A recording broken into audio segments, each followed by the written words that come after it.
আসসালামু আলাইকুম।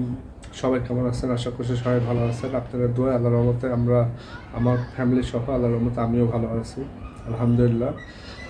তো যাই হোক, আজকে 17 রমজানে আবার আপনাদের মাঝে চলে আসলাম। তো আজকেও প্রতিদিনকার মতো ব্লগ, কিন্তু একটা অ্যানাউন্সমেন্ট আছে যে আমাদের ইনশাল্লাহ দেশের বাইরে যাওয়ার ঘন্টা বেজে গেছে। ইনশাল্লাহ দেশের বাইরে যাওয়ার সময় হয়ে গেছে।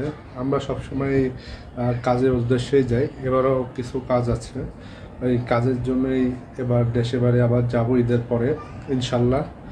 তো যাই হোক, আপনারা তখন ইনশাল্লাহ খুব ভালো ভালো ভিডিও দেখতে পারবেন। আপনাদের মাঝে আরও স্পেশালভাবে আমাদের যে আত্মীয় বা আমাদের যে ফ্যামিলি বন্ডিং, সেটা আপনাদের মাঝে দেখানোর চেষ্টা করবো ইনশাল্লাহ। আর আমি তো খুব ছোটোবেলায় ঢাকাতে চলে আসছি, তারপরে পড়াশোনা এই ঝামেলা ওই ঝামেলার জন্য ঠিকভাবে দেশেও যাওয়া হতো না, ঠিকভাবে আত্মীয় স্বজনের সাথে কথা বলা, যোগাযোগ রাখা এভাবে কিছু হতো না। এবার তো আল্লাহর রহমতে আমার পড়াশোনা শেষ, তো এবার মোটামুটি আল্লাহর রহমতে ফিরে আসে। তো যাই হোক, এখন যত আমাদের আত্মীয় স্বজন আছে, বা দূরের হোক, পরের হোক, কাছের হোক, সবার সাথে এবার লিঙ্ক আপ করবো, দেখা সাক্ষাৎ করবো। আমি চাই যেন সবার সাথে যোগাযোগ থাকে, সবার সাথে আমি সম্পর্ক রাখতে চাই, সবার সাথে আমাদের যেন বন্ডিং সারা জীবন বজায় থাকে। আমি সেই উদ্দেশ্যে সবার সাথে, আমাদের ফ্যামিলি সবার সাথে এবার দেখা করবো ইনশাল্লাহ। যেরকম ঈশ্বরদের মধ্যে অনেক গ্রাম আছে, অনেক গভীর গ্রাম আছে, যেগুলো আমরা এবার যাবো। আমাদের ভেড়ামারার মধ্যে গ্রাম আছে। এবার ঈশ্বরদের মধ্যেই চেষ্টা করব যে আমাদের আত্মীয় স্বজন যত গ্রামের মধ্যে থাকুক না কেন, তাদের বাড়ি যাব, তাদের সাথে দেখা করব। অনেক বছর তাদের সাথে দেখা হয়নি, তো এবার দেখা করব তাদের সাথে, এই উদ্দেশ্য আছে ইনশাল্লাহ। আরও কিছু পার্সোনাল কাজ আছে। ইউটিউব চ্যানেলটা দেখতে থাকেন, ইনশাল্লাহ সামনে আরও ভালো ভালো ব্লগ আছে। আর ওখানে গ্রামের যে পরিবেশ, আর গ্রামের যে রান্নাবান্না, গ্রামের যে কালচার, সব কিছু আপনারা মাঝে শেয়ার করার চেষ্টা করি। আমাদের ঈশ্বরদী কী কালচার, কীভাবে ওরা খাওয়া দাওয়া করে বা কীভাবে রান্নাবান্না করে, সব কিছু আপনাদের মাঝে আনার চেষ্টা করবেন। তো আজকের ভিডিওটা দেখতে থাকুন। আজকে 17 রমজান, আজকে ভিডিওটা আমাদের ব্লগটা দেখতে থাকুন। আজকে আমাদের 17 রমজানের ব্লগে কিছু ইফতারি আয়োজন করা হয়েছে। তো আম্মু কি কি ইফতারি আয়োজন করছে? আর সব বাসাতে আম্মু বানাইছে। তো কি কি বানাইছো আম্মু?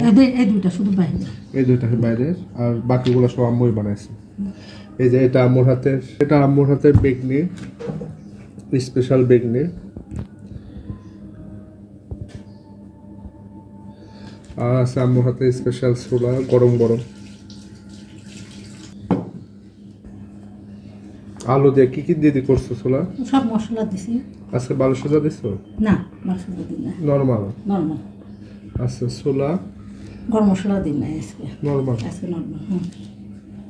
আর আছে আম্মুর হাতে স্পেশাল, এটা হচ্ছে পেঁয়াজি।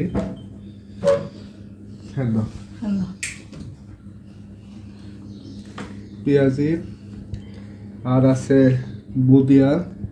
বুন্দিয়া। আর এটা বাইরে ডাবলি। এটা নিমকি, জিলাপি। আচ্ছা, জিলাপি। এই তো। আর শরবতের মধ্যে কি আছে? এটা হলো মাঠা আর গুড়ের শরবত, লেবু দিয়ে। মাঠা আর এই যে গুড়ের শরবত, আগে গরম দিয়ে খাওয়া হবে।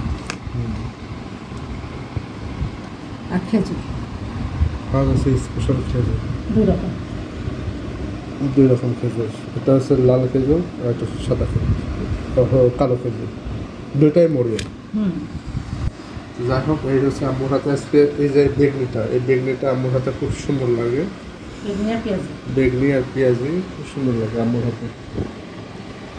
পেঁয়াজিটা মশমশা হয়েছে, মাশাআল্লাহ সুন্দর হয়েছে। আর আছে যে ফলমূলের মধ্যে যে বাঙি আর কলা স্পেশাল। এই হচ্ছে আজকে আমাদের 17 রমজান উপলক্ষে টুকটাক কিছু খাওয়া দাওয়া। তো সবাই ভালো থাকবেন। আম্মু, আল্লাহ হাফেজ। আর এই যে আইস আছে সাথে, আইস যার লাগবে সে দিয়ে খাবে। একটু পরে আমি ইফতারি করে নেব।